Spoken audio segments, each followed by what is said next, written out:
Bonsoir Pascal. Bonsoir Mohamed. On ne s'en lasse pas, Oui. c'était une sacrée artiste. Joséphine Baker, panthéonisée demain, elle inspire encore les artistes d'aujourd'hui. Oui, alors les arts de la scène, moi je suis un peu étonnée. Je m'attendais à plus de représentations, de revues à Paris, à New York. Bon, pour le moment, il y a en tout cas une pièce à Paris qui vaut le détour. C'est une comédie musicale qui retrace sa vie.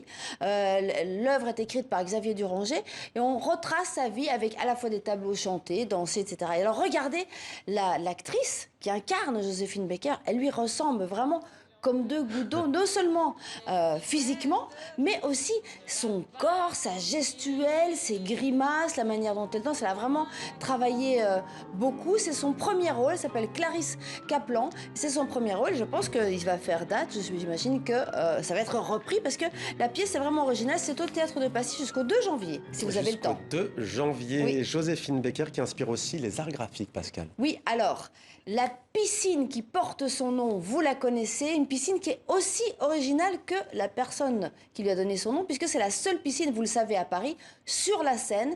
Bon, ici, elle est couverte, mais normalement, elle est ouverte. Alors, dans cette piscine, eh bien, il y a une exposition de plusieurs artistes qui ont revisité la vie, le mythe de Joséphine Baker, soit l'artiste, les strass, les paillettes, les spectacles, soit évidemment la militante, on en a beaucoup parlé, la militante antiraciste. Alors, je vous propose d'écouter la commissaire de cette exposition, Isabelle Berthelot, qui est aussi artiste et qui a une galerie. Écoutons. Pour moi, Joséphine Baker, c'est une héroïne. C'est une sirène black. C'est, en tant que femme et féministe et artiste, forcément une source d'inspiration.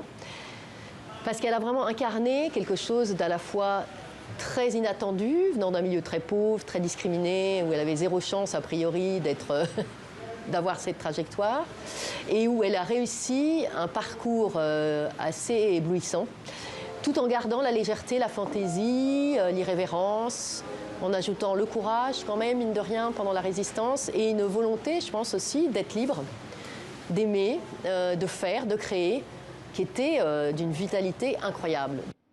Alors, une exposition temporaire, Pascal, on le précise, mais on précise tout autant qu'il va y avoir une œuvre qui va rester dans cette piscine. Mon cher Mohamed, vous pourrez désormais faire des longueurs en regardant cette fresque au bout de la piscine. Elle est réalisée par Christian Guémy, alias C215. Vous le connaissez, c'est un graffeur très connu sur la place parisienne. Et il a réalisé cette fresque en une nuit. C'est-à-dire qu'il avait préparé les pochoirs dans son atelier, dans un de ses ateliers. Et puis, en une nuit, il a fait cette fresque, évidemment, vouée à rester. Alors, c'est un artiste très engagé. Hein. Il n'a pas du tout attendu la panthéonisation de Joséphine Baker pour la représenter. Regardez cette photo cet été.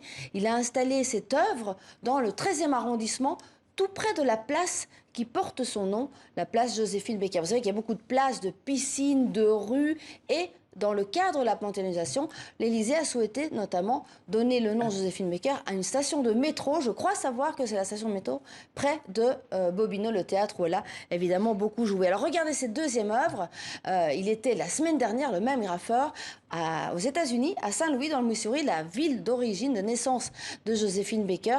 Et il a fait plusieurs œuvres sur à la fois les murs de l'Alliance française et puis sur le musée de l'histoire des Noirs de la ville. Voilà donc la ville d'origine de Joséphine Baker. Alors il explique pourquoi Joséphine Baker l'inspire.